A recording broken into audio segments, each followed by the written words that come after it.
नेमकं काय झालं की काही लोक म्हणजे नेमकं मनोज जरांगे पाटलांच्या बरोबर त्यांच्या आंदोलनाला आमचे बी लोक होते, आम्ही सुद्धा नाही बाबा समाजाचं मन आहे म्हणून आम्ही पण त्यांच्या बरोबर होला हो केलंय। त्यांनी ज्यावेळेस लोक बोलवले त्यावेळेस आम्ही बी हजर राहिलो, मी नाही बाकीच्या पक्षाचे काही लोक हजर राहिले। निश्चितपणे आमच्या इथं पाहुणे रावळे यायचे म्हणल्यावर त्यांचं स्वागत आम्ही सुद्धा केलेलं आहे, नाही असं नाही, मान्य। परंतु आता आरक्षण दिल्याच्या नंतर शांत राहून आणि 6 लाख सगळे सोयरेवरती ऑब्जेक्शन आले असते, मी म्हणत नाही सगळे सोयरेवरती सगळेच्या सगळे विरोधात ऑब्जेक्शन आलेले, कदाचित त्यातले 3 लाख पॉझिटिव्ह असतील, 3 लाख निगेटिव्ह असतील, परंतु सरकारला हा निर्णय घेत असताना त्याच्या बाबतीमध्ये त्यांना बोलवावं तरी लागेल, त्याच्या बाबतीमध्ये त्याची हेअरिंग घ्यावी लागेल आणि हेअरिंग घेतल्याच्या नंतर मला वाटतं या अधिसूचनेच्या बाबतीत विचार करावा लागेल। आणि हे राज्याचे मुख्यमंत्री सांगत असताना, सरकार सांगत असताना आपणही विश्वास ठेवला पाहिजे। 10% मिळाले याच्यावर समाधान, पण आम्ही आणि दुर्दैव असं सभापती महोदय सर्वात कमी नोंदी कुणबीच्या जर कुठं सापडल्या असतील तर त्या मराठवाड्यातच कमी सापडल्या।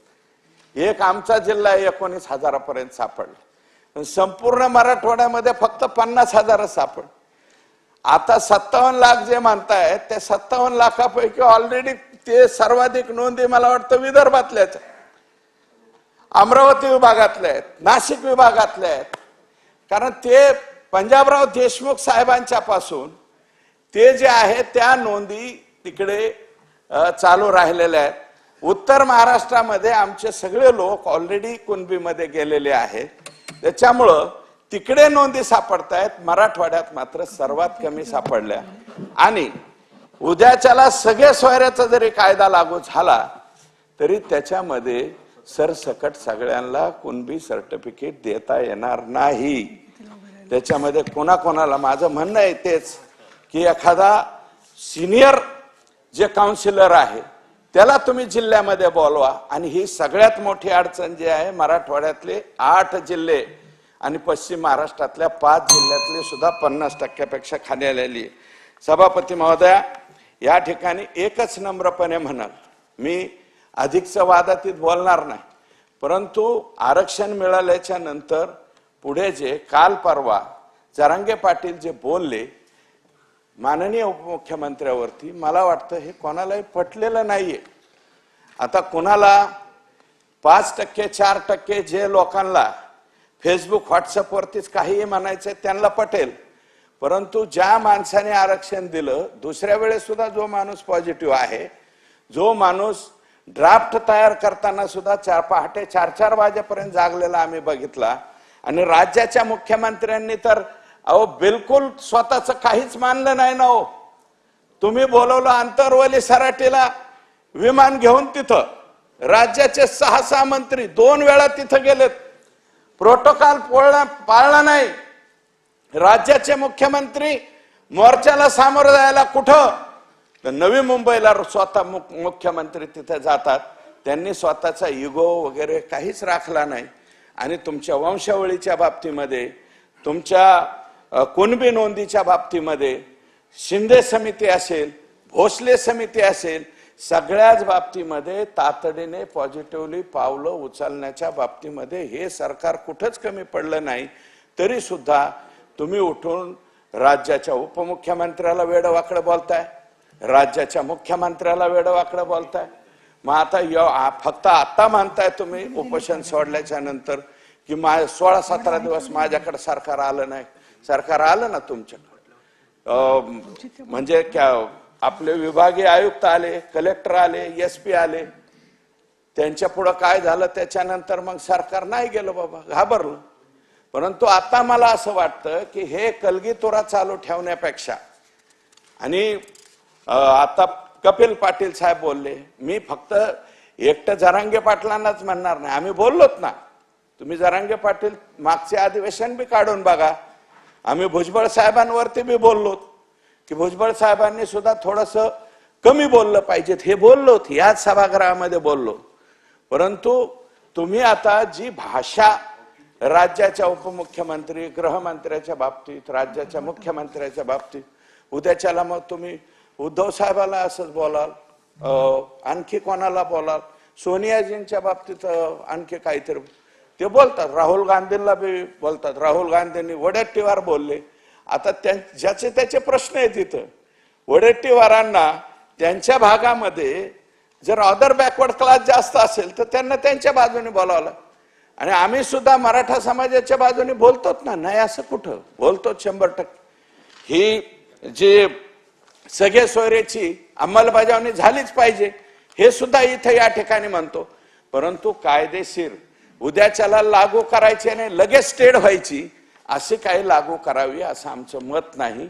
माननीय मुख्यमंत्री महोदय, उपमुख्यमंत्री महोदय, दोन्ही उपमुख्यमंत्री महोदय या सर्वांना विनंती आहे की ते सुद्धा लवकरात लवकर त्याचे हेरिंग विभागवार काय ज्या ऑब्जेक्शन्स आले असतील ते चेक करून त्या बाबतीमध्ये या ठिकाणी हे लागू लवकरात लवकर ती सुद्धा लागू करावी अशा प्रकारची मागणी या ठिकाणी मी करतो.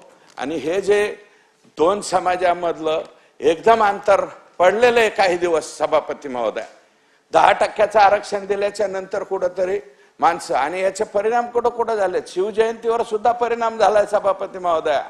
19 फेब्रुवारी जी माननीय विलासराव देशमुख साहेबांनी निर्णय घेतला होता आणि मनोहर जोशी सर आज ते हयात नाहीयेत, पण जोशी सरांच्या कालावधीच्या नंतर ती लागू झाली. ती लागू झाल्यापासून 19 फेब्रुवारीची शिवजयंती आम्ही साजरी करतो. सुरुवातीला तारखेचा आणि तिथीचा अवमेळ होता. लोक तिथीच्या वरती साजरा करीत होते, आम्ही तारखेवर करायला लागलो. तो सुरुवातीला सभापती महोदया बँडवाले वाजवणाऱ्यांची संख्या जास्त आणि आम्ही पाठीमागे हिंडणाऱ्यांची संख्या कमी होती. अशी अवस्था आमची त्या शिवजयंतीच्या वेळेस होती. त्यावेळेस पासून शिवजयंती आणली, जोरात शिवजयंती जी आहे ती सुरू झाली. परंतु सभापती महोदय ह्या कालच्या वातावरणामुळे शिवजयंतीवरती सुद्धा परिणाम झालाय. जरा माझी विनंती आहे सगळीकडे थोडीशी नजर टाकून बघा की दरवर्षीच्या शिवजयंतीत सगळ्या समाजाची गर्दी किती होती आणि यावेळेस नेमकी गर्दी किती होती या सुद्धा गोष्टीचा कुठेतरी विचार, जर शिवजयंतीवर परिणाम होत असेल तर आता कुठेतरी थांबलं पाहिजे असं माझं स्वतःचं मत आहे. आणि सभापती महोदया हे जे काही ठराविक अकाउंट्स जर असे फक्त राखेलच वाटायचे काम करीत असतील तर यांच्यावरती ऍक्शन घेतली पाहिजे सभापती महोदया. 100% ऍक्शन घेतली पाहिजे. मग ते कोणी बी चालवत असू, कारण 5-5 हजार एकाच वेळेस मेसेज पडतात, लगेच अगेन्स्ट मध्ये, लगेच शिव्या, लगेच असं की अशा प्रकारचं परसेप्शन तयार केलं जातंय सभापती महोदया. कुणीच बोलायला तयार व्हाय. कुणाला वाटतंय मी बोललो की माझा आता मोदाळा होतोय का काय म्हणून सगळं चिडीचूप. पण हे कुठपर्यंत चिडीचूप राहायचं, जर माणसातच माणूस राहिना म्हणल्यावर मग चिडीचूप तरी कधीपर्यंत राहायचं. सभापती महोदया निवडणुका आणि हे ज्या गोष्टी आहेत त्या फार लांब आहेत, इतक्या लवकर नाही आहेत. आणि मागच्या वेळेस देवेंद्र फडणवीसांनी आरक्षण दिलं, शेव मेरिटवाल्यांनी आमच्या काही जागा घातल्या आणि काही जागा पवार साहेब पावसात भिजल्या की आमच्या जागा कमी झाल्या. नेमकं जिथं पाहिजे तिथं भाजपला जागा किती मिळाल्या, 1 का 2? 1 जागा राहुल कुलांची मिळाली पश्चिम महाराष्ट्रात. जे जयकुमार गोरे साहेब निवडून आले 3000 मतांनी, ते बी तिथं त्यांचा पण समाज आहे. त्या बिचाऱ्यांनी पृथ्वीराज चव्हाण साहेब ते काँग्रेसमध्ये होते त्यावेळेस पासून पाहण्याचं काम केलं आणि नंतर सुद्धा बऱ्यापैकी ते ओबीसी असून सुद्धा चांगलं काम करून 3000 मतांनी निवडून आलेले. तेवढी एक आमची भाजपची सीट. बाकीच्या सीट आमच्या कुठे गेल्या? जिथे मेजर समाज आहे तिथं आमच्या पुणे शहरामध्ये सगळे आले ना. शहरात आले, शहरात आमचे लोक कमी आहेत. नेमके शहरामध्ये विचाराचे मत आहेत ना, शहरामध्ये विचाराची मतं कमी आहेत. आणि मी पाहिलं सभापती महोदया, देवेंद्रजी मुख्यमंत्री असताना त्यांनी यात्रा काढली होती बघा. त्या शिवसेना आणि भाजपाची दोन्ही पक्षाची मिळून यात्रा होती. त्यावेळेस आम्ही बघायचो शेव मेरिटवाले प्रत्येक जिल्ह्यात येऊन काळे झेंडे दाखवायचे की यांनी मेरिट खराब केलं, मेरिट खराब केलं. म्हणजे मेरिटवाले लोक आमच्या अगेन्स्ट मध्ये गेले आणि ज्यांचे आरक्षण दिलं ते सुद्धा लोक बरोबर राहिले नाही, अशी अवस्था त्या ठिकाणी झाली सभापती महोदय. काही बाबतीमध्ये हे मान्य, कारण पश्चिम महाराष्ट्रात मराठा समाजाची संख्या जास्त आहे. तिथे सांगली जिल्ह्यात आमचं फक्त एक सीट आहे, ते शहरामध्ये आहे. कोल्हापूर जिल्ह्यात आमचं एक सुद्धा सीट निवडून आलं नाही, हे रेकॉर्ड आहे.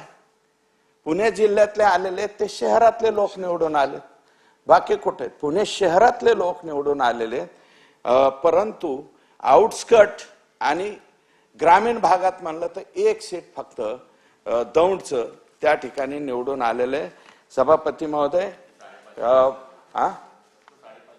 हा ते बी 550 मतांनी, ते बी त्यांचा गट आहे. सुभाष अण्णा कुल, त्यांच्या मातोश्री आणि आता ते एकाच घरातले 3 आमदार आहेत. ते मी सुभाष अण्णांबरोबर काम केलं, त्यांच्या मातोश्रींच्या बरोबर मी खाली निवडून आलेलं, आणि राहुल दादांच्या बरोबर सुद्धा काम केलं. ते वैयक्तिक त्या घराचा आमचा संबंध आहे, पर्सनल आहे. ते अपक्ष सुद्धा निवडून आलेले, आणि नंतर भारतीय जनता पार्टीच्या एक वेळा कब्बशीवरती निवडून आलेले. तेव्हा सभापती महोदय, हे वातावरण कुठंतरी थांबण्याची आवश्यकता आहे. तरुण मुलं आहेत, यांना कोणाला काही माहिती नाही, काही नाही. बरं, आता कोणी म्हणतं गुन्हे दाखल केले. सभापती महोदय, बऱ्याच समाजाच्या लक्षात आलं, नेमकं रस्ता रोकोला माणसं कमी जमली. आम्ही बी रोज लोकातच आहेत, आले नाही लोक. बऱ्याच ठिकाणी पोरं सोरं काय म्हणले, फक्त फोटो काढण्यापुरतं आमचं हे घ्या. 5 मिनिटं 10 मिनिटाच्या आत रस्ता रोको संपून ते पोरं निघून गेले. तिथं कुठेही गुन्हे दाखल झालेले नाहीयेत.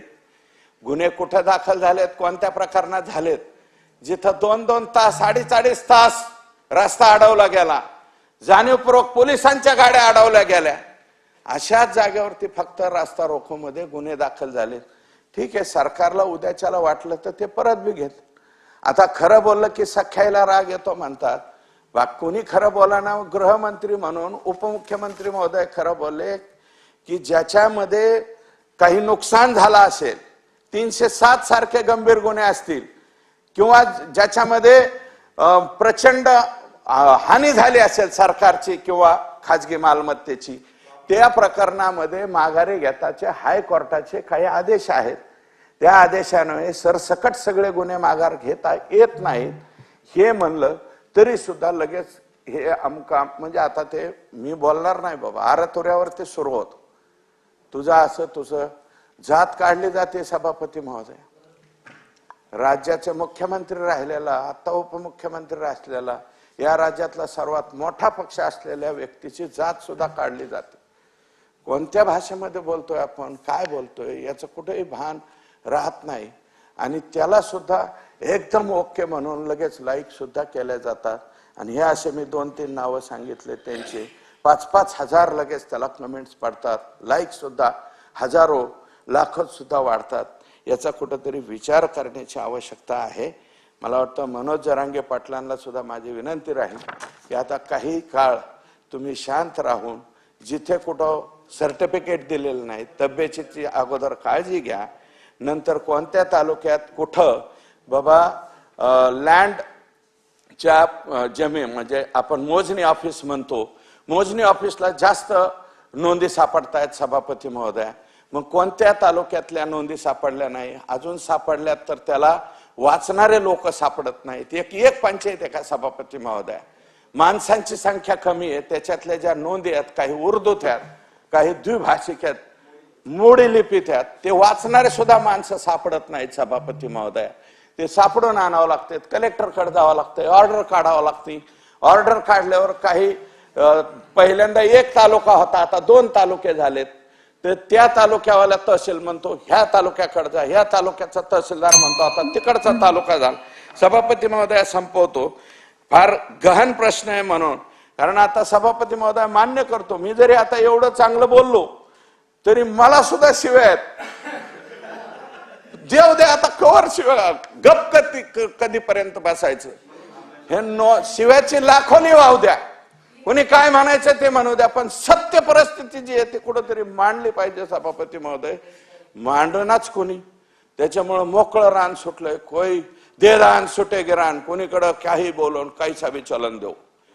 कोण काय बोलतंय, कोणाचे कोणाला मेळ नाही, ताळ नाही, काय नाही, काय चाललंय.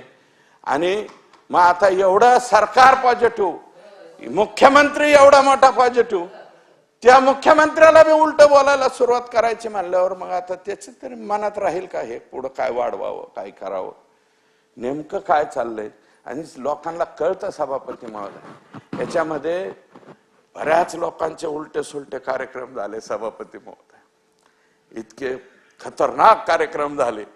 अनेक वर्ष ज्याला लोक देव मानित होते, अजिबात वॉशिंग्टन झालं त्यांचं समाजातून. आणि जे लोक पॉझिटिव्ह राहिलेले त्यांना 100% उद्याच्याला पॉझिटिव्हच मार्क मिळणार आहे, हे सुद्धा उद्याच्याला दिसतंय. चित्र हे समाजामध्ये होणार आहे. परंतु दोन समाजामध्ये जाती जातीत पडलेली तेढ आहे, हे आता कुठंतरी जुळून घेण्याचे आणि कमी करण्याचं काम त्या ठिकाणी व्हावं, अशा प्रकारची विनंती या ठिकाणी मी करतो. सभापती महोदया, या ठिकाणी मराठा समाजाचं आरक्षणासह पूर्वी जे आहे ते 10% EWS मधून आम्हाला मिळत होतं. आता जे आहे ACBC लागू होण्यापूर्वी 100 बिगस मागास जाती EWS मध्ये होत्या. जैन, मुस्लिम, शीख, पारसी राज्याचे आरक्षण प्रवर्ग ह्या जातींची जी संख्या आहे सभापती महोदय, ओबीसींची 513, त्यात कुणबीचा सुद्धा समावेश होतो. कुणबी म्हणजे कुणबी आणि मराठा दोन्ही पण, हे 513 जाती या ठिकाणी येत आहेत. आणि मराठा सह ACBC मध्ये होता, आता मराठा राज्यापुरता डिलीट होईल, केंद्रापुरता मात्र तो लागू होईल. सभापती महोदया, उत्पन्नाची मर्यादा आता ओबीसीचे 8 लाख आहे, ओपनची सुद्धा 8 लाख झालेली आहे. त्याच्यानंतर शिष्यवृत्ती जी आहे ती